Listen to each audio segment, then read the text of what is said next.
Hello, everybody. Welcome back to another episode of the Triboro Podcast. I am your host, Justin Alonso.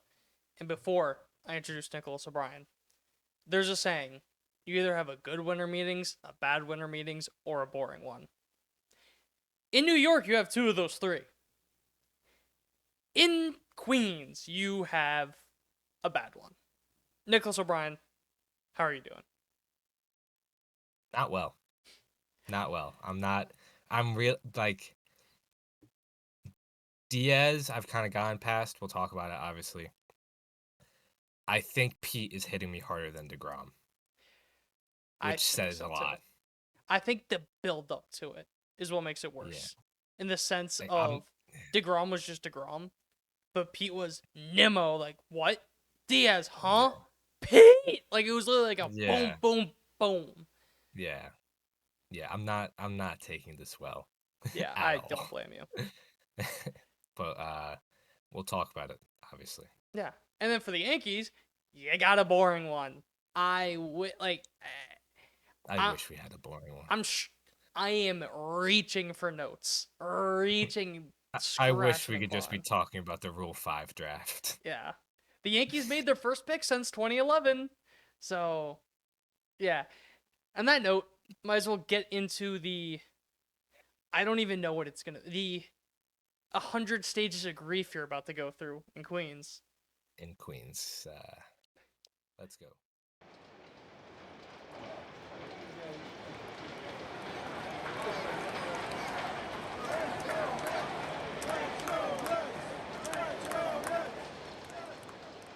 Now entering Queens.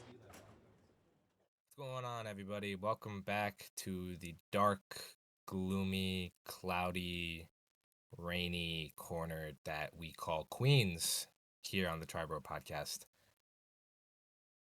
This was a rough 3 days. This was a really rough 3 days. I'm glad to an extent that we got some time before we were able to record. My initial reactions are up on all of our social media accounts at Triboro Podcast. If you want more like guttural, literal seconds after the signing came out reaction, you could check me out there. But this fucking sucks. This sucks. There's no way around it. This fucking sucks. This is the first time in a long time I am completely baffled by the decision making and just so confused on where this team is going. Before we get into the details, Justin, do you want to offer your general oversight on what's transpired the past few days before we get into like specifics? Personal standpoint, I was petrified Pete was going to be a Red Sox. I literally, me and my dad went to go pick up like a bench from Dick's today for like weightlifting and all that. And we were talking to the guy there, and the guy was a Mets fan. And we were talking about, I'm like, he screamed Boston Red Sox, grow the beard out a little bit. I was petrified of that. So from a Yankee perspective, could have been worse. But we were talking about it in between that David Stearns, you better be fucking right. That's kind of the general thing that I've thought of that, okay, trading away Nimmo, sure. You don't want to spend, call it 23 at a minimum a year to sign a reliever. I get it. But then to do that and then let Pete go, I get it. You want to be the cost effective. You like a certain type of player. But this was one of those things of you almost overpay just for the name value and what he means to the fans. In the sense of, obviously, two completely different types of players, but take Hal Steinbrenner with Aaron Judge. How they were stuck at like the one point, and then Hal said, all right, what do you want? We're bringing you back. And he said this, all right, done. Where it's kind of the thing of, obviously, it's easier to replace Pete's production than it would have been to replace Judge's, but the sense of they are much more valuable than just the numbers on the field, just based off what they give to the fans, what they give to the community. So that's, I think, where my big issue is. Where I will say, though, that's a shit ton of money to pay Pete Alonso. But to have the Mets not even be like, I think At the people. table. Well, people are, I think, overreacting a little bit on them not making an offer. I agree. Because if it's a thing of like, say that you're in your head, you're like, give me a number, 390 is what like you're kind of thinking of for Pete, and you get to the table, and then you see they're talking about 4 years, 120 as a minimum, and you know you're not even gonna get close to that. Why put an offer in? Right. Like I said it. I'm a little active on Twitter, especially during these Really? times. So yeah, I've been talking around, but I said it like I feel like it was maybe even more of a sign of respect. This might be cope, but to basically not waste I was his gonna say time. it'd almost be disrespectful to Pete Right, to kind of give him like, an offer. hey, Yeah. we have offers of 4 120 and 5 150 out there, and then the Mets are like 375. Yeah. Like I wish there was maybe a little bit more of an effort to keep him, but it's obvious that they didn't want him and they only wanted him on their terms. But before we talk about Pete, because I think there's a lot more to talk about Pete than there is Diaz. Yeah. Back it up. Let's cover up Diaz. Let's back up to him. So Diaz obviously leaving for the Dodgers, 3 years, $69 million, $23 million a year, highest ever for a relief pitcher, with some deferrals. Whatever. It's kind of like 21 and a half. Yeah. The Mets offer that's out there was 3 for 66 with moderate deferrals, whatever that means. The With Mets wiggle also, room. yes, I was just going to say that. The Mets also said there is wiggle room. The Mets did not get the chance to match. Diaz took the offer from the Dodgers, and it went from there. Which was weird. Yeah, At the I very think it's least, super weird. at the very least, if you're Diaz, even if you were like, all right, I'm going to LA, why not try to squeeze a couple more million out of the Dodgers? Yeah, You know what I I I mean? I think the whole Diaz debacle, I'll call it, is super weird. Like we're never gonna get the full story, but something's missing. Because apparently Diaz was also upset that the Mets did not give him the heads up that they were signing Devin Williams. I'm sorry. Yeah. What? I'm like, this is gonna Grow up. sound like a lot meaner than I wanted to say, but like you have no right to expect your now former team to tell you, hey, we're gonna sign another reliever. And on top of that, this isn't like, you know, the Mets are signing a first baseman without telling Pete Alonso. Like, you can still be the closer.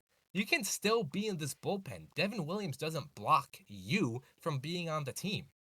This isn't Why the are you Braves. upset? This isn't the Braves trading for Matt Olson. Well, Freddie Freeman's free Right. agent. I think that's the perfect. That's perfect. Like, Devin Williams does not block Edwin Diaz. Why are you upset that your former team, because you're a free agent, you are no longer a New York Met at this moment in time? Why are you upset that you didn't get a heads up? Like, you don't, again, it's gonna sound meaner, but you don't deserve that. And Like, I'm sorry, but like if you disagree, that's your right, but I think that's ridiculous. it's also a thing of too. I think almost every single, and if not every single, call it 99% of reports after the fact came out saying no, this does not stop them from getting Diaz. Right. Every single report said no, they are still very much so in on Diaz. It's not like the thing of, oh, they don't know if they're in. No, they saw it as a thing of, I think the Mets almost saw it as if they were to sign both, they saw it almost interchangeable in the order which they happen. Right. You know what I mean? Yeah, So for sure. I don't. To me, this just screams that he just didn't want to be a Met anymore for whatever reason. I think there could be 100 reasons you could point to, and some we Yeah. probably don't even know that just happen behind the scenes. That's really what it just seems like. Yeah, for sure. Because if we keep moving on, Diaz also reportedly did not like the fact that Jeremy Hefner was not brought back as Mets pitching coach. Okay, sorry, that's business. Whatever. That I do kind of get though. I understand that more than being upset with Yeah, Williams. But because at the same time, as a professional athlete, you need to understand this is a business, and the pitching staff was one of the main reasons that this team did not do what it was brought up to do. 100. I don't think it should have been the straw that broke the camel's back. I don't think it should have been. But Yeah. I don't have an issue with him being mad about them not bringing Hefner back as much as I Yeah, I think could be other like people do. upset. Because you see that a lot where like guys will be connected to a coach and then that coach leaves and then obviously this didn't happen. Like they'll follow that coach or Yeah, something along those lines. So I didn't really care that much about that, but that shouldn't have been the reason why you don't even go back to the Mets. Like don't even Right. bring the offer back to the table. and then to tie all the weirdness into a bow, from all the reporting we've seen, it seems like the Mets were genuinely surprised that he did not come back. Which Devin makes- Williams said it himself. He expected Diaz to be back, and he was caught off guard by the fact that he left. So again, it's just very weird. Kind of like you said, Justin, this tells me he just didn't want to come back. And that's why I've grown to be, I'm upset he didn't leave. I do think the Mets could have done a better job in trying to keep him. But at the end of the day, it just seems like he didn't want to come back for whatever reason that may be, which is giving me a little bit of solace, Yeah.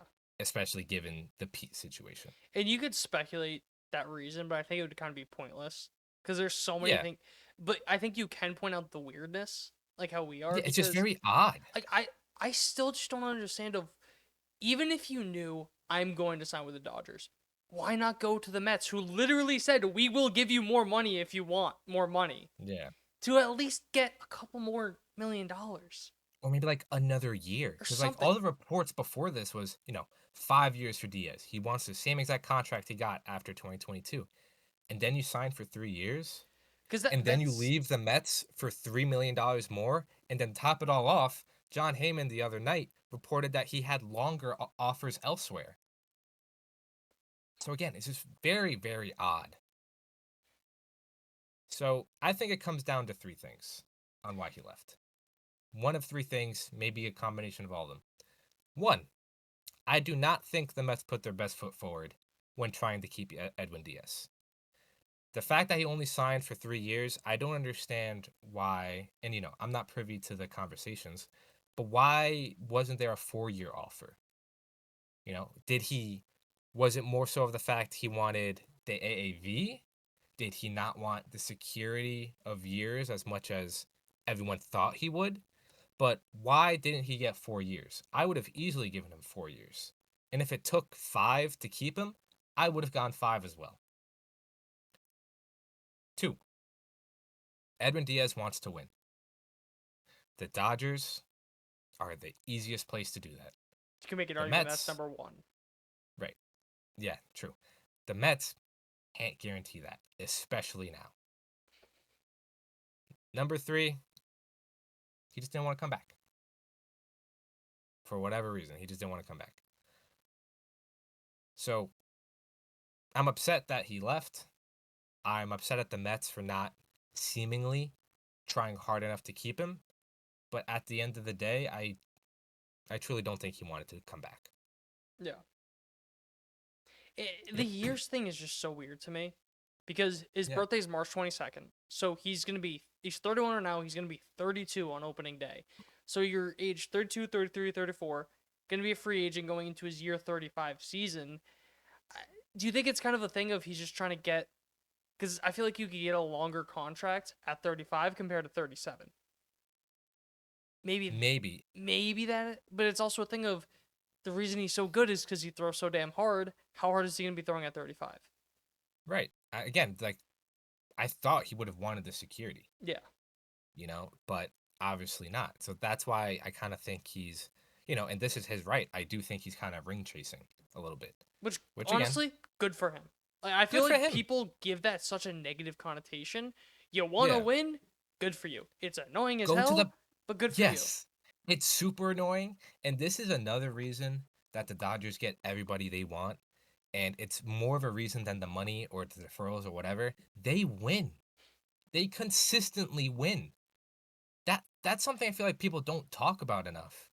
Is that yes, the Dodgers get everybody, but it's such a good place to be. Because you also Why have, would you not want to go to the Dodgers? because say he goes back to the Mets and he has a bad year. All the storyline is going to be about Edwin Diaz. But say that he goes to the Dodgers and has a bad year.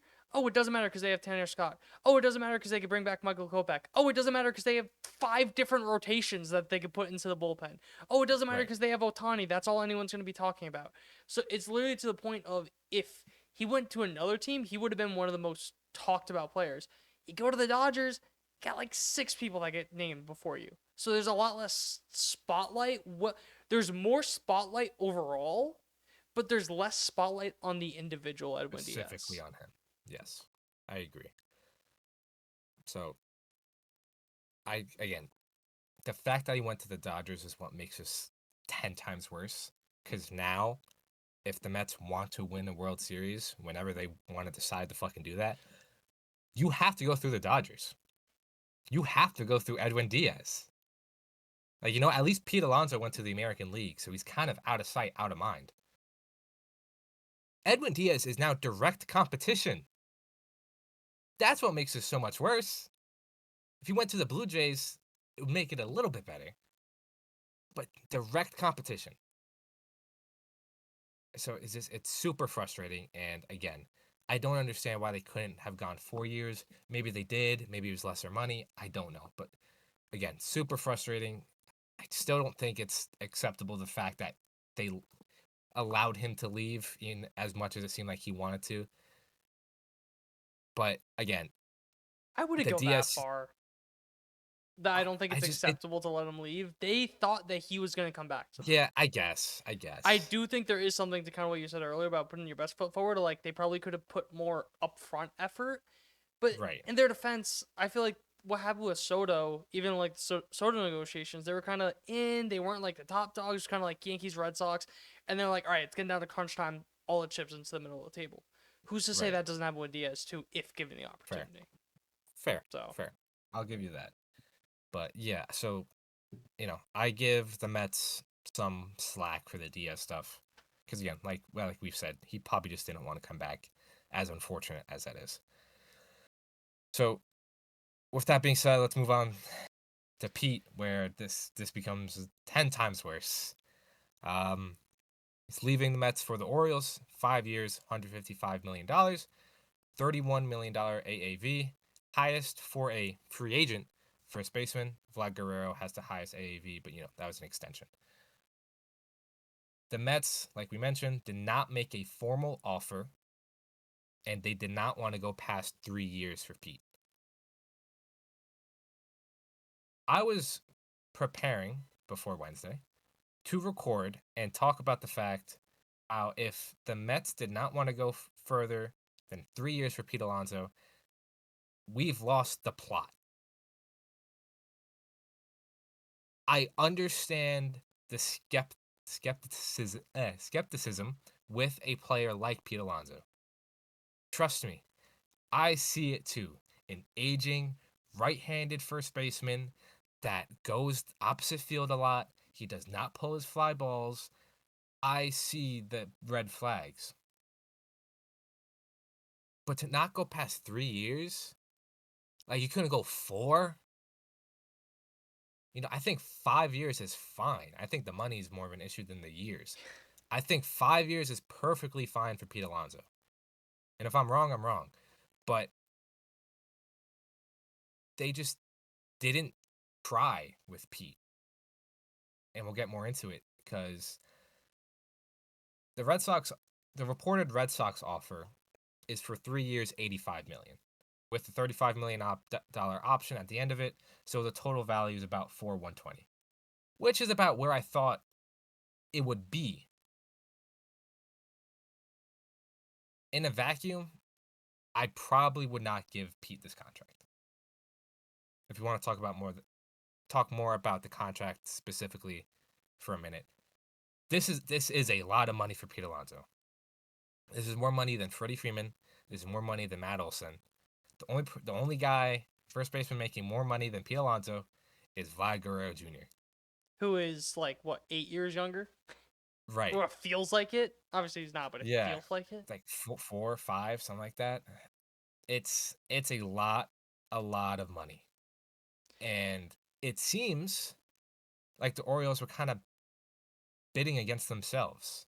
Because if the Mets weren't going past 3 years, if the Red Sox best offer was $385,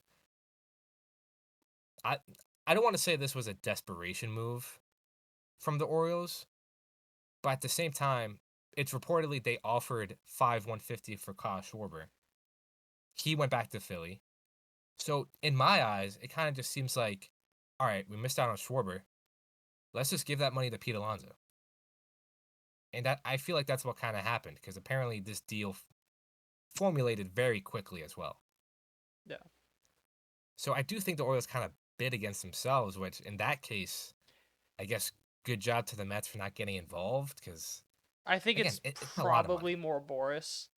In the sense Yeah. that Boris saw what Schwarber got, and he saw that the Orioles just offered that to Schwarber. He's like, I know you guys have that money. He wants to Right. play for you. Do it. Right. And, my guy plays defense, unlike Schwarber. So, kick in an extra $1 million a year. That's how we get to 155. Yeah. Plays defense is subjective, but he's on the field. He stands on the field. He stands on the field. So that's out of the way, because I don't want to talk about contracts and that for the rest of the episode. Because now this is where I will now get mad. I understand not making a formal offer, because maybe you just think it was going to be a slap in the face to Pete. But it doesn't seem like you fucking tried. And my issue is, because you traded Brandon Nimmo, which I can understand, which I can spin, there is such a hole in this lineup that can really only be filled by a Pete Alonso. So because of the team you created, you almost needed to bring him back. This lineup, right now, is not good. You have Francisco Lindor, Juan Soto, and everybody else. Ronnie fucking Mauricio is projected to be your DH. That can't happen. Mark Vientos is now currently your first baseman. That can't happen. Playing for Jeff Team Nicaragua. McNeil, your left fielder. That can't happen. Not only is he a fan favorite, not only did he just break the home run record, not only is he one of the best top 25 hitters in the league,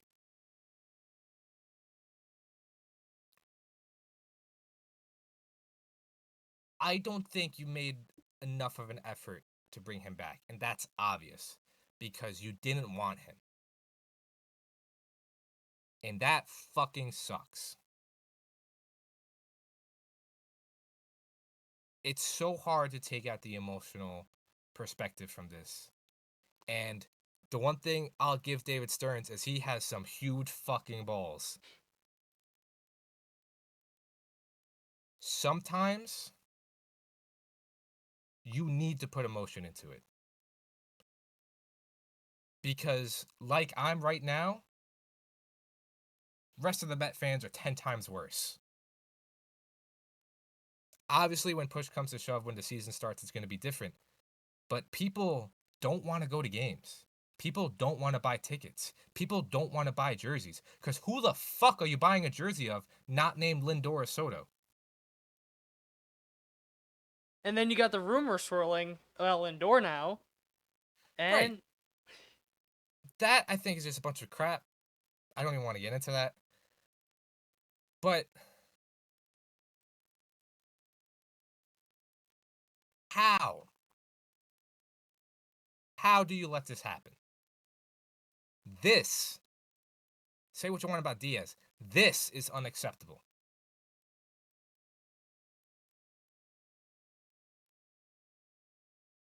Jess, I don't know if you have any thoughts as I... what was the Andrew Friedman quote? I believe it was him that said, if you give a fair contract to every free agent, you're going to finish third. Yeah, I think if you're rational about every Yeah. free agent, then You're finishing then you're gonna third in third bidding. for every Something free like, agent. yeah. But the sentiment is if you have to overpay to get the guys, this guy Pete Alonso matters more and is more valuable to the Mets than any other franchise in baseball. That's just true when it comes to a homegrown, the guy who literally set the franchise home run record.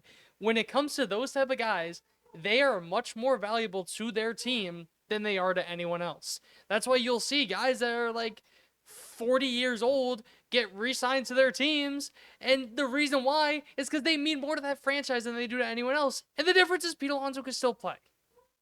Yeah, I think there was one, because I've been like driving around a lot recently, so I've been listening to the fan a little bit. There was 2 points. I think one of them is not a bad point, and the other one was one of the worst points I've heard in my entire life. The one point, and they ripped this guy a new one, was that David Stearns didn't re-sign Pete Alonso because he was mad that he knocked out the Brewers of the playoffs because they were his former team. That's fucking stupid. That I heard that, and I'm like, that is one of the worst arguments I've heard in my entire goddamn life. But the other one was, all these guys aren't Stearns guys. Mm-hmm. In the sense of, he didn't sign any of them, he didn't trade for any of them, he didn't draft any of them. So there may be something to that of, he just doesn't like their player profiles because they're not his. You know what I mean? And I think there's a lot of merit to that. What's up? I think there's a lot of merit to that. And I think that I would push back on Diaz, though, because what do you mean a guy that throws 100 and has one of the highest strikeout rates isn't your guy? Yeah. You know what I mean? So that I think that holds a lot of merit with guys like Alonso and Nimmo, especially Alonso. But I don't know. And that's the only reason why I think it's somewhat worth mentioning Lindor. I don't think it happens, but somewhat worth footnoting that. Just because he also wasn't a Stearns guy. And it could have just been a thing of, he went to Steve Cohen. He said, look, I am about to overhaul this roster. You have to trust me. Steve Cohen sees the casino he got, and he's like, okay. Yeah. And let me say that. I've seen a lot of people saying that Steve Cohen used the Mets to build the casino. I strongly doubt that. Yeah. Look, what was it maybe in his plan when he initially 100%. Sure. Is that the sole reason? I don't think so. And he wouldn't do that and then sign Juan Soto last year. Yeah. If that was the ultimate goal. Mets fans have to bet on someone. Yeah. But to bring it back to Pete, I'll wrap up the Pete talk because I can only say so much about it. This feels like a breakup between a couple that moved in together. Last year they broke up. It was a beautiful 6-year relationship, but sometimes you gotta move on when things aren't clicking. They broke up last year. 2025, the Mets were giving Alonso a year to pack up his things and get on his feet before he moved out. And this is Pete moving out.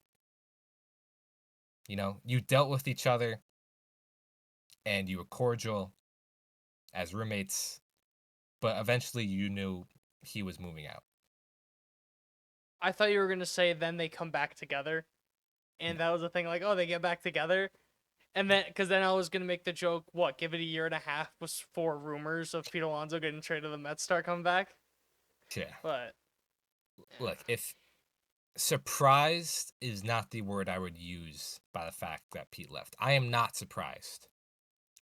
I'm upset. I'm hurt.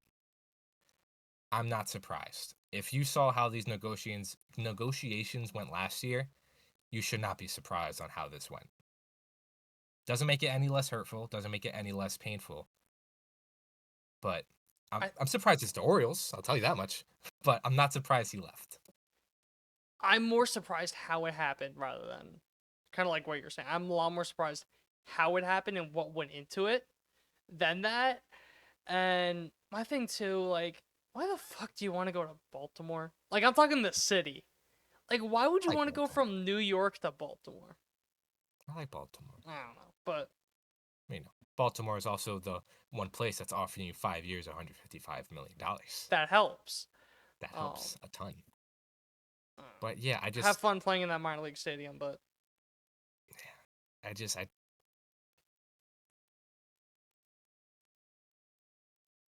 again, I said at the beginning, this is the first time and since Stearns took over that I'm at a loss for words, and I'm super confused on where this team is going.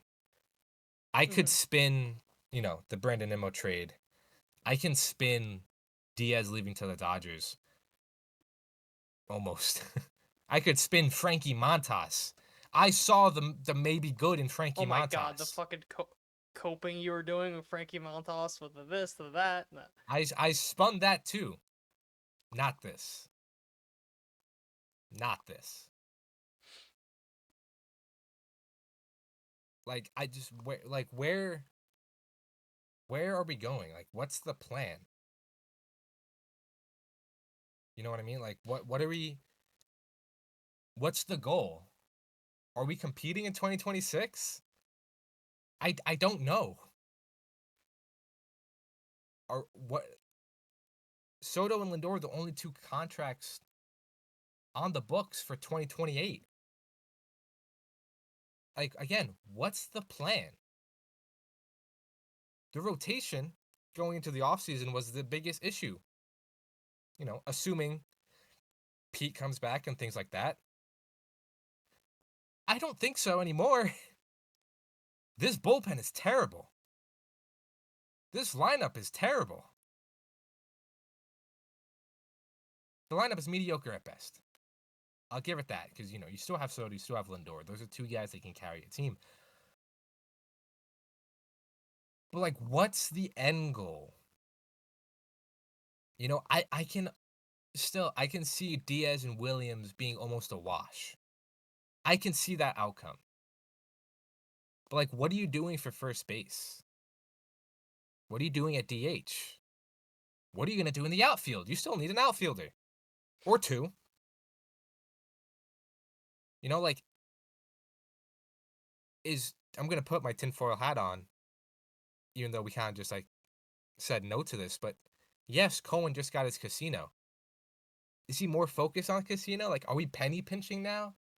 Like, why is the Diaz offer $3 million less? Like, why weren't we willing to go further than 22 a year? I feel like even without knowing the Dodgers offer, what are we doing? And apparently, sorry, really quick. Apparently, they're not looking at Tucker. They're not looking at Bellinger. They're going to be opportunistic in the free agent market. What does that mean? This wasn't supposed to be an issue anymore. Money wasn't supposed to be an issue anymore.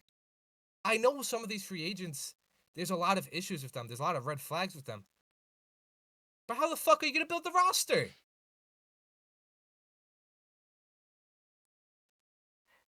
It really is a thing of the Mets realistically have to figure all this out through trade now, it feels. And they do not have the prospects to build what they need to build. I don't think any team does. They have a lot of good prospects for a trade or two. Yeah. Hell, you could probably squeeze out 3. Right. But then you gut your farm system. Yeah. Then what's the point in that? Or what? You're going to sell the fan base on a youth movement? Are we going to have Carson Bench and Ryan Clifford and Jet Williams all make it out of spring training and just see what the fuck happens? Obviously not. I know there's a plan in place. I know there's a plan. Just right now, it's so hard to see it. It's just weird. It just doesn't make sense. Because we may have differing views on this, but I get it if you were like, all right, we could either spend that 5,150 on Pete, or we could then give it to Bellinger. You know what I mean? And then flip around, give it to Bellinger, maybe give another year, give the extra whatever. You may disagree on that. That's not. People may disagree on the value of that, but I can at least see the argument to be made and kind of the thought process, the logic, all that. But to not even be in on them It's like, where's that money going? Right. You want to say, okay, Pete's aging. You don't think that's good. Resource allocation, sure, but you still should allocate those resources elsewhere. Is Somewhere. this just an attempt to get under the luxury tax threshold this year? Which And they are. it, I'm pretty sure as of right now they are under the first threshold. do you think they're just petrified of what happens with the lockout next year in the CBA? Right. Uh, there's so many ways that I don't think I've ever seen so many ways to spin a story than this of why the Mets are not spending. You can talk casino, you could talk about luxury thresholds, you could talk about scared for the CBA, you could talk about David Stearns saying "fuck you, Pete Alonso," or not liking Pete Alonso. But Dumpster Dave. Like, look, I understand he built a perennial winner in Milwaukee. but with imagine if he limited had money. resources. In New York, you don't need to fucking do everything like you did in Milwaukee. It's good You to do. have money. It's good if you want to say, let's say, on the Brewers, it was 95% of the roster was built that way. Because you obviously had Yelich, you had a couple of guys making a little bit Right, you more had money big than guys, everyone yeah. else. But say you But- go to New York and you want to build, instead of 95, you want to build 75% of the roster that way? Sure. You say call it 70, whatever. But you still need those big names for that other. The reason why the Brewers failed so many times in the playoffs is because they just didn't have that next step. Everything else was really good. They were a very good, well-rounded team. But keep that floor while adding more ceiling. And just, I don't know. Like, I get it. Pete Alonso may not be your cup of tea, David Stearns. He means so much more than just the numbers. I'm sorry. That's just. But It's good to build a team off the edges and find value. I understand that. But if you need to overpay for a player that you can win now with, that's the other biggest thing. We're not building for something. We're not waiting for prospects to come up. We are trying to win now. Or at least I thought we were. Pete Alonso helps you now. Sure, in year 4, in year 5, he might be fucking cooked. That is a non-0% chance. But we are trying to win in 2026, in 2027. So what's the plan? and my thing Again, too. I don't see it. My thing too is like you're saying, win now. Are you just gonna give away Francisco Lindor's years, like his Right. prime years? That's why I think it may honestly be a more valid discussion in the sense of if they're not trying to win now, you may have to trade him just because you're just gonna burn his good years. And once you get more value, trading him away for other assets. I don't think you should. I don't think it's right to the fan base, but in a vacuum, it almost makes more sense to trade him away at this point than not to. Mm-hmm. So Lindor is 32 years old. He's on the wrong side of 30. he's had There's injuries already- the last 2 Right. years. There's- Serious nagging injuries the last 2 years. There's already some red flags in the way he's playing. The defense went down. The sprint speed went down. The bat speed went down. So when are you trying to win with him? I don't think you can at this point. As the roster is right now, I don't see it. And then the other discussion for the fucking blow up of this roster is maybe the clubhouse is a bigger issue than we thought. But at the same time, I don't give a fuck about the clubhouse unless you are physically not able to play with a person. If you don't like each other, but you can still play together, I couldn't care less. You know what? 86 Mets were flipping a coin whether to fight each other or fight in a bar. You know what locker room had a lot of cancer and fighting last year? The Philadelphia Eagles. And what did they do? Interesting. They won. It's a thing of you could have so many arguments, so many fight in the locker room, but winning saves everything. And winning makes you not think about how much you hate the other guy. Right. And it's a thing of one of the big kind of guys that people are pointing at for these locker room problems was Jeff McNeil. If it's that big of a deal, just cut him. Just trade him away. Eat the He's money. probably going to be traded anyways. But that's what I mean. It's so easy to move on from Jeff McNeil. So easy to move on from him. And if that really is the issue, why is Jeff McNeil on this team? Why wasn't he traded at the deadline? Why wasn't he cut? Why was it this year or last year that there was a stretch where he was like one of the worst players in baseball? Last year. So 2024. 2024, if he was that big of an issue then, sayonara. You know what I mean? No. Again, so look, maybe there's something to the clubhouse. I think definitely David Stearns just doesn't like the outlook. And then the last thing is, Pete Alonso, Brandon Nimmo, that core has been together since 2019.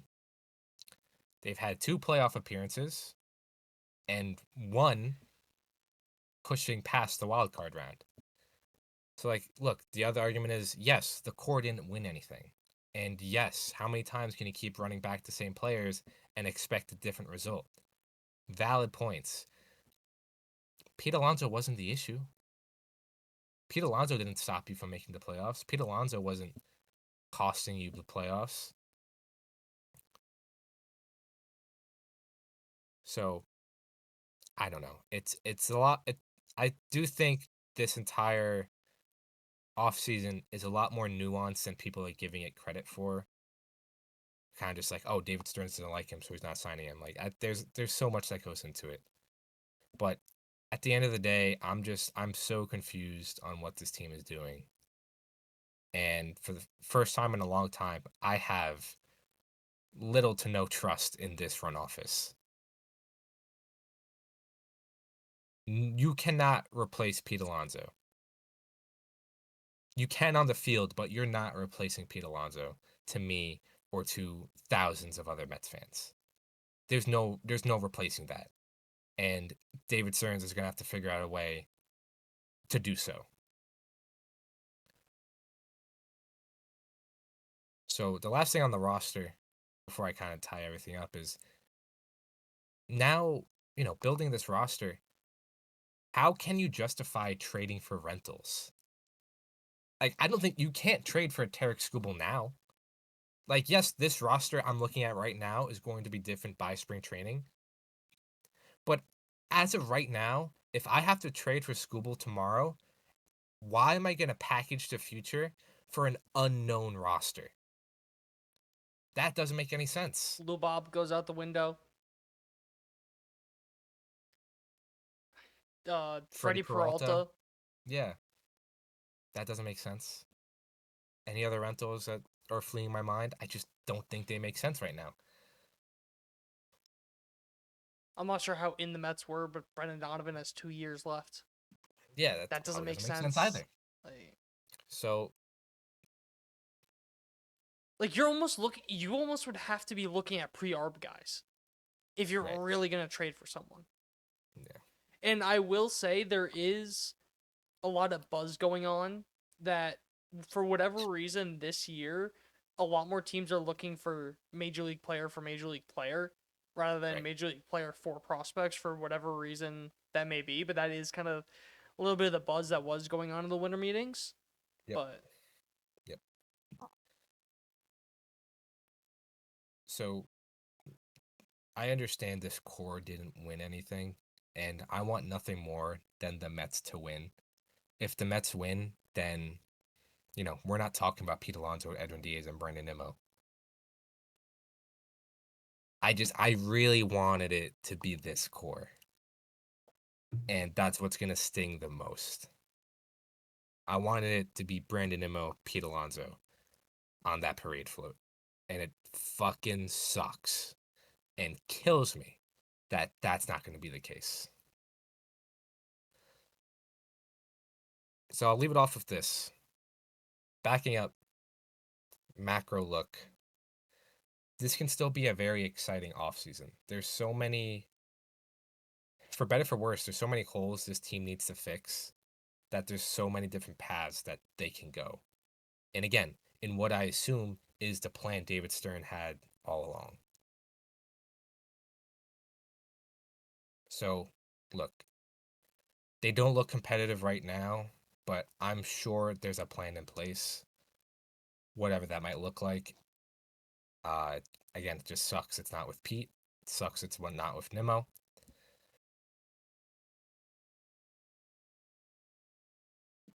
So it is what it is. But there's a lot of offseason left. But one thing I know for certain, and this might sound arrogant, this might sound, privileged, but I really do need to hear from David Stearns and Steve Cohen. Like, I'm not joking. Like, I genuinely think they need to have, like, a little press conference about this.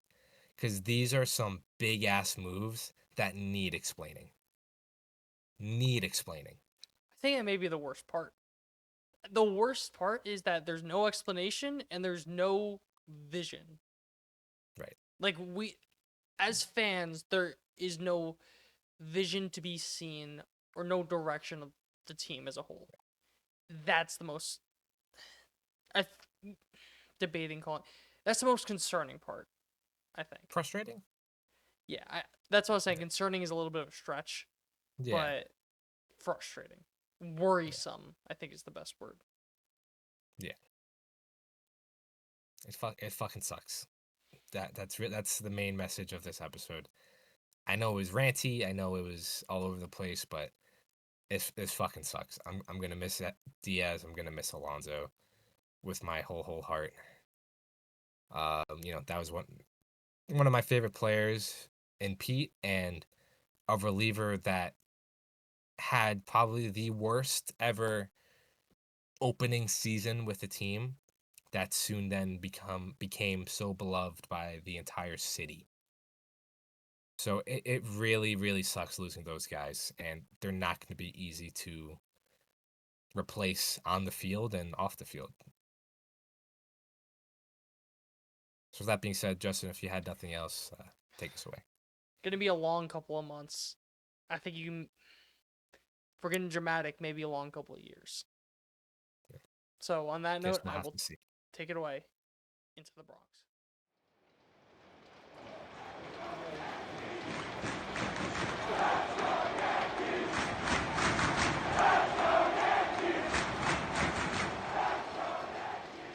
Now entering the Bronx. Hello, everybody, and welcome back into the Bronx. On a much different note, we have a lot less to talk about. And for one of the first times this year in the offseason, we have an injury update brought to you by the Triboro MD. So, we got some news on Carlos Rodon that he is expected back in late April, early May. And I want to take my L. I want to give more credit to Carlos Rodon. Did you see the article by, I want to say, who's the guy that does all the stuff with Heyman in the Post? My God, why can't I think of his name? Joel Sherman? Yeah, Sherman. Do you see what Sherman said? That it was apparently so bad before the playoffs, like end of regular season, he couldn't even straighten his arm. Jesus. So I did not realize it was that bad. I will take my L on that, on how harshly I graded Rodon. I definitely graded him a little too harshly. Had I known that, wouldn't have been as harsh. Garrett Cole, what'd you say? Dog. Yeah. Garrett Cole is targeting mid-May to early June. Anthony Volpe is not expected to be back in April. And there was even quotes, too, that like Cashman didn't seem 100% committed that he would be the everyday starter when he got back. Good. Interesting. Good. Like, I'll leave it at that. Cashman also did mention a couple of other things, too. He did mention that they are targeting kind of some like more platoon players, which could be interesting. And I agree with them. There was just too many times last year where I felt like if there was a lefty, they just got shut down. They couldn't do anything. The number one guy that I'm kind of looking at right now is Austin Slater. Or not Austin Slater, Austin Hayes.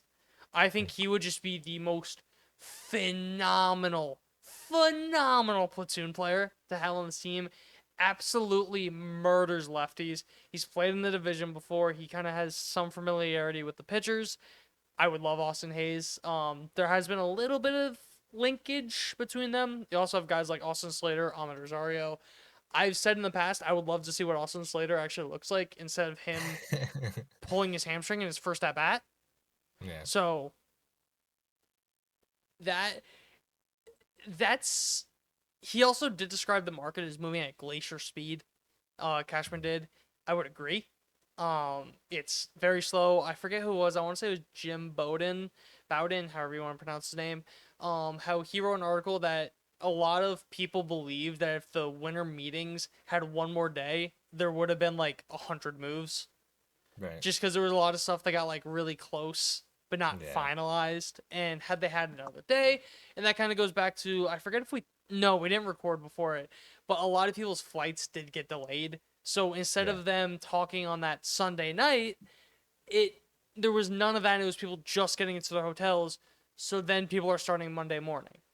Right. And so like that kind of also had something to do with it too, I Yeah. think. You're So starting like 12 hours later than you yeah. normally would. And so that's what you're seeing. A lot of kind of what we were mentioning, Queens, where a lot of teams are kind of looking at more player for play, like MLB player for MLB player rather than MLB player Yeah. for prospect. That's going to be really interesting to see because right now all we really have to for the Yankees is rumors to go on. We have a couple of pitching moves. We got 3 pitching moves to go over. Some real back-breaking stuff. But so we'll Woohoo. get more into like the guys are kind of looking at. But first off, the Rule 5 draft was on Wednesday. This was the first time the Yankees have made a selection since 2011. They did not lose anyone off of their AAA roster. They lost guys like kind of deeper in the system. Who cares? But they didn't lose anyone in the MLB portion of the Rule 5 draft. But they did select Cade Winquest from the St. Louis Cardinals AAA team. Primarily a starter in 2025, has solid numbers. The big thing with him though is that as a starter, he hit 100. So, got a live arm there. He's going to be a reliever unless something catastrophic happens. The Yankees don't really get any other pitchers. Guys go down. Maybe he comes in for a spot start. Most likely going to be a reliever. Oh my God, what's his name? The Yankees, I want to say it's Fishman, who's like a Yankees like head of scouting. How like he was saying they were very much so targeting him in the 2022 draft, but he got taken like 2 or 3 picks before them. So he was kind of the guy they were really going after. I love to see them doing that type of move because I'll kind of get into some of the other guys they're linked to, but they are apparently expressed a lot of interest in Michael Kopech. And you combine kind of them signing or taking Cade Winquest, you traded for Camilo Duvall, you really gave Cam Schlittler the runway. They're apparently are but are not in the sweepstakes for Amai.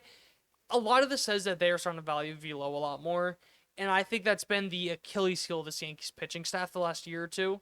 Because when all else fails, Velo will play. That's kind of just how it is, where it gives such a higher floor when you have that much velocity. And it makes a lot of sense for him to go after a guy like this. I love it. Mhm. He may not even make the team. For those Yeah. that don't know, when you do sign someone or draft someone in the Rule 5 draft, if you can't send them down. You can't cut them. Yeah. If you release them from your roster, they would then go back to their former team. So he would go back to, if they wanted to move on to him, they would send him back to the St. Louis Cardinals. And the rule is they have to be on your team for a full year before you can move them down or whatever. So that's kind of the whole shebang shaboing. They had open spots on their 40-man roster. I like it. Solid move. Yeah. Then they signed 2 other pitchers, 2 minor league deals. They signed Bradley Hanner. He's kind of a big sweeper slider guy, like no velocity on his fastball. Then they also signed Drake Fellows, who kind of similar in a sense to him, in the sense of doesn't really have velocity, has a disgusting slider. So they're going for more of those traits guys. Yeah, that's kind of what they always do, especially the sweeper slider guys. Matt Blake has a type, Love. so we'll see. It's nothing. People are like, oh, they could be getting Kyle Tucker right now, but they're signing. So you don't want them to build depth? Guess what? Nobody wants Kyle Tucker right now, apparently. Yeah. So it's one of those. I always love when people say stuff like that. Kyle Tucker is still not signed. Cody Bellinger is still not signed. Amaya is still not signed. Akamoto has still not signed. Somehow Murakami's still not signed, which I will get into soon because holy shit. No one. Say what you want about the Yankees not making moves. None of the Yankees targets have signed. They weren't in on Alonso. I doubt they were in on Diaz. They don't pay relievers multi-year deals at that much money. They saw what happened with the Aroldis Chapman. They said, yeah, we're not doing that shit Never anymore. again. I don't blame them. So I get it if Bellinger and Tucker both went off the board. Bang, bang. Yankees weren't in on them. Their targets are still there. They haven't lost anyone yet. I would let them slow play it. If they don't get them, I'm going to be pissed. But if it slow plays and it works, then you're a genius. Yeah. So until they sign, the sky is not falling. Now, if they both sign and you don't get either of them, then the sky's fucking falling. Yeah. But I'm not overly concerned that they haven't made a big major league move yet. Because like I said earlier, a lot of other teams haven't. A lot of teams haven't. I think it's just because the AL East has. Yeah. In the sense of Sonny Gray, Dylan Cease. I feel like the Blue Jays signed Cade Ponce, who was the KBO MVP. Yeah. Pete Alonso, obviously, the Orioles. And them also getting Taylor Ward. So it's just a thing of a lot of other teams are making moves. Well, the Yankees only have brought guys back. Right. And, something to mention, too. Mark Leiter Jr. I mentioned he was non-tendered. He did sign with the Athletics. But sayonara. Yeah, good riddance. I'm not worried yet. There's still a lot of time left, and I used to always freak out about the off seasons, all this. But you look at the Yankees' track record; they always do something in free agency, whether that be a good mover. They always do something big in free agency. So I'm okay with waiting and seeing, because then you kind of go into the Bellinger-Tucker sweepstakes. I thought the Mets were going to be big players for both. Doesn't seem like it. Fuck all. I thought that the Red Sox could be a big kind of sweepstakes for Tucker. They have so many outfielders right now. Not really worried. They seem a lot more in on Bregman. Blue Jays still scary, but they also just gave $210 million away to Dylan Cease. So are they going to have a limit? And it's also a thing to know, New York has high taxes. Don't look at Canadian taxes if you want to look at something like that. That's something that we don't really talk about, is the taxes. You can sign this much amount of money. That's not the amount of money that you actually get. You got to factor in that. You got to factor in living in another country. You got to factor in every time you want to go play on the fucking road, you need to get your passport out and go through customs every single time. So there is a lot to factor in. And until one of those two guys signs, I'm not really that concerned. I almost feel better about Tucker in the way the market's gone.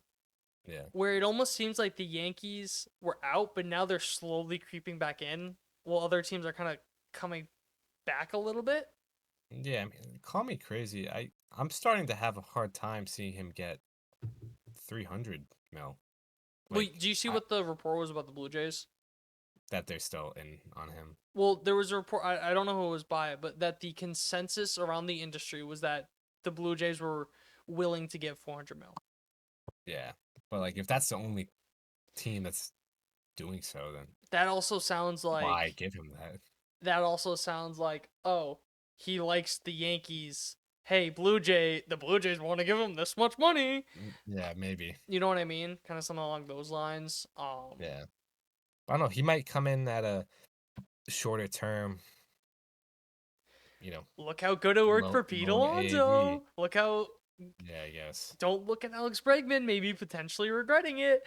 But yeah, that. Speaking of Bregman, heard nothing about his market. Still not in. Wasn't. There's really nothing. There's honestly nothing. How I felt about him last year is how I feel now about just the Yankees are not getting him. They are so out on Bregman. I'm not even gonna mention him. Then Cody Bellinger. The report was the Yankees were standing firm at 5 years. Scott Boras is standing firm at 7. I'm sure he is. Sure. I'm just happy that it seems like the Yankees are doing a lot of due diligence and looking at everyone else rather than just locking in on Cody Bellinger. Because the absolute worst thing that could happen is that you wait for Cody Bellinger, everyone else signs, and you don't get Cody Bellinger. Right now, it seems like they're kind of just doing their due diligence. Like I said, the market's moving very slow, so there's a lot of time for stuff to still happen. It is December 12th. Opening day's not for another 3.5 months. They still got time to make a move. So I am not concerned at all. And kind of using Tucker as a bridge. His agent is Casey Close. They've been apparently talking to him a lot because he is also the agent for Michael King. And it does seem like the Yankees still do want a top-end starter. They've kind of been linked to like a bunch of different guys. Freddie Peralta is the one that they've been linked to a lot when it comes to trades. Would absolutely love that. The Yankees and the Brewers. The Cashman and insert whoever's in the Brewers analytical department in that franchise tend to have a good relationship when it comes to trades. That's something I've mentioned for a while. That matters if you've traded with them a lot before because that means you have that relationship already built in. You have the trust, you have the no bullshit, all that. So I would love to see something like that. You're seeing a lot of stuff about Mackenzie Gore, who I think is baby Carlos Rodon. And if you get him to throw his fastball a little bit less, I think you really have something there with him. So I would love something like that. Trying to see if there's anything else. The Padres are apparently looking to make a big move, and they're listening on Mason Miller and Nick Pivetta. If they trade Mason Miller away and they don't get like a top 10 prospect, that's malpractice. Yeah. That is. I don't know what the Padres are doing. That AJ Preller is Charlie from It's Always Sunny in Philadelphia. Wild card, bitches! Where he's just random. He just is chaos incarnate. Where he will just trade for a bunch of guys, flip them the next day. So, I don't know what the hell's going on there. There's been rumors about Tatis. I don't see it at all. Yeah, Preller also came out and said he's not getting traded. So take that for what you will. But I tend to believe that when it's about big contracts like that. Now I think a guy that would be a lot more believable to get traded is Xander Bogaerts. I want nothing to do with Xander Bogaerts, but I wouldn't be surprised if he does get traded this offseason. What did he get, like a 14-year deal? No, it was like 11, I think. It was something ridiculous. Yeah. 14 years was what they were trying to get with Judge. That's what it was, but yeah, so I would not want that contract one bit. Then kind of getting into the more position player side of the rumors. Apparently they're listening to offers on Jazz. This seems like, all right, what do you have? Oh, no. Yeah, bye. I think that's just due diligence. Yeah. Where it's like if someone almost wants to overpay. Guys on a contract year. It's not a franchise. It's not a franchise star player. It's a very valuable player. Want to see what teams are willing to give up. Don't hate it, because that also kind of goes into Brendan Donovan in the sense of, say that you could trade away Jazz for something really good, and then you trade, call it 70% of that to then get Brendan Donovan. I would like that. You know what I mean? I think there is value to be had there. What'd you say? I said that would make sense. That would be something like that, because it seems like Brendan Donovan's another guy that's almost as good as gone. Yeah. So Cardinals are definitely open for business. Yeah. And another team that's also wearing red that is open to business, or two teams that are wearing red that are open to business, are the Arizona Diamondbacks and the Texas Rangers.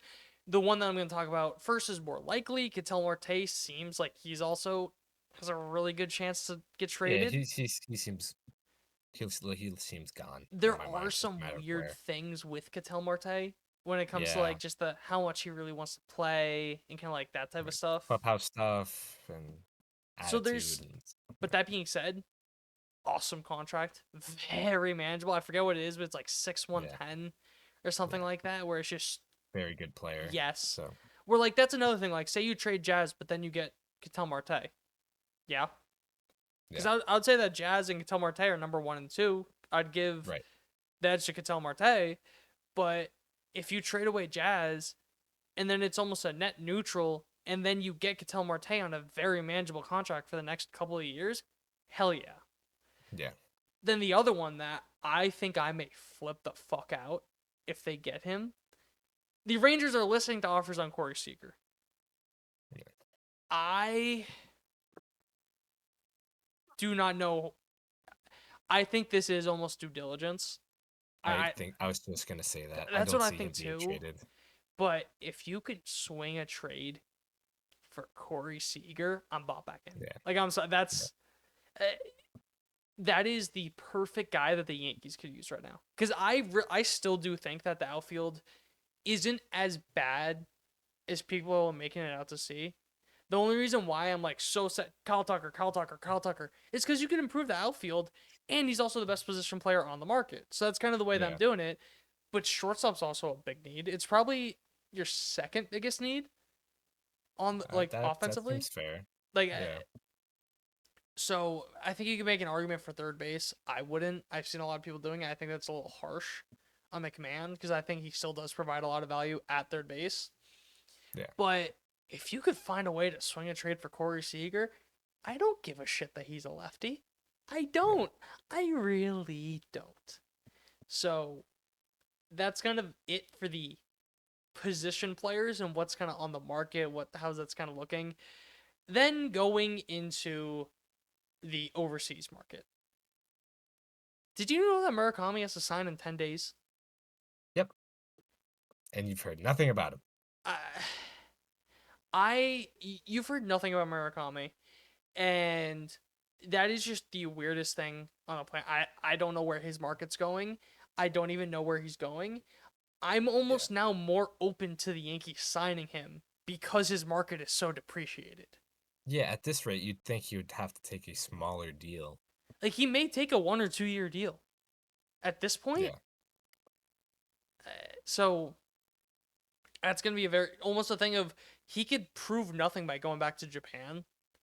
You know what I mean? Like, he can only prove it in the major league. So I wouldn't be surprised if he takes a 1 year prove it deal. And just kind of a thing of to say, like, yeah, look, my profile translates. Now give me that $200 million contract. Right. Give me my money. And then when it comes to Amai and Okamoto, I've seen a lot of people saying that the Yankees are in, the Yankees are not in. I feel like Okamoto just makes so much fucking... I've been saying it since day one. He is the perfect player that this team needs. And that's my thing on Okamoto. I am still very all in on Okamoto. Amai has, like, quintupled down on not wanting to be a Dodger. I know. I love that from him. And that's another reason why I want him so badly. And because there's not much to talk about. Kind of one of the last things I wanted to say. You look at how this offense performed in the postseason. It's actually been one of the better ones when you kind of look at the offenses overall of the last couple of years. Where they've struggled is the pitching. And there's something to be said about, like, position players that you can only have so many on a team because they call each other. You can't have enough pitchers. It's so cliche, but, like, it truly is. Look at the Dodgers. They had an entire rotation coming out of the bullpen because they had so many pitchers. There is merit to that. Sure. Like, you sign Amai. Oh, what are you gonna do with Luis Hill? Bullpen or trade him. What are you gonna do with Will Warren? Bullpen or trade him? Hell, fucking send him down. What are you gonna do with Cam Schlittler? Oh, Cam Schlittler's gonna be a 2-3 inning guy throwing 105 every pitches. Sign me up. You know what I mean? So it's like, Garrett Cole isn't 100% ready. Oh, you want to do kind of like tandem starts with him and Carlos Rodon because they're going to be back at around the same time? Sure. Yeah. You know what I mean? Can never have enough pitching. Can never have enough pitching. So to everyone saying, but no, I don't care. I'm almost at the point. You figure it out. I'm almost at the point where, almost, that if they went kind of platoon everywhere on offense, but then you get, like, 2 stud pitchers, I think I'm pretty happy with that. I think you should be too. Obviously, a lot of that lies on the fact of Jason Dominguez and Spencer Jones if one of them does break out. Yeah. So that's really all I had. It sucks because I want to talk about tangible stuff. I want to dig into the numbers about stuff, but there's nothing really to dig into. Like... Cade Winquist is in AAA. There's not really that much StatCast data on him. Bradley Hayner and Drake Fellows, same thing. They were kind of career journeymen, minor leaguers. Not much to talk about them there. There's not much to talk about until something happens, unfortunately. But Yeah. that being said, rather it be that way than how it was in Queens. Than my way. So that's all I had. Unless you had anything Yeah. else. No, I mean, I think you kind of just, you said it best. Like, there's really not much else going on. You know, even when it comes to the rumors, it's just kind of like more of interest rather than pushing or on the 1 yard line type of stuff. So, yeah, it's been definitely 2 different off seasons so far. 2 very different off seasons. But I will say we will have another Mets off season episode coming out because it has fundamentally changed since we put out the initial off season episode back when it began. This So, is the Mets look out offseason for plan. Yeah. I made 3 plans and I'm going to have to change all of them. You're making 3 new ones. Yeah, I did not think they were going to trade Nimmo. I think that's the biggest thing. So look out for that. That'll come out probably sometime next week. But yeah, I hope you enjoyed this because I didn't. But regardless, thank you for watching and or listening. If you're on YouTube watching, remember to subscribe, leave us a comment, leave us a like, helps us out. If you're listening on Spotify or Apple Podcast, leave us a rating, leave us a review. Again, it helps us out, lets us know you're enjoying it. Follow all social media accounts, Triboro Podcast. You see my instant reactions to the Alonso and Diaz signings there, and you'll also get our first reactions to any moves there as well. So, once again, thank you guys so much for listening and watching. Mets fans, if you made it this far, thank you, and God I'm bless so you. sorry. We'll see you in the next one. Peace.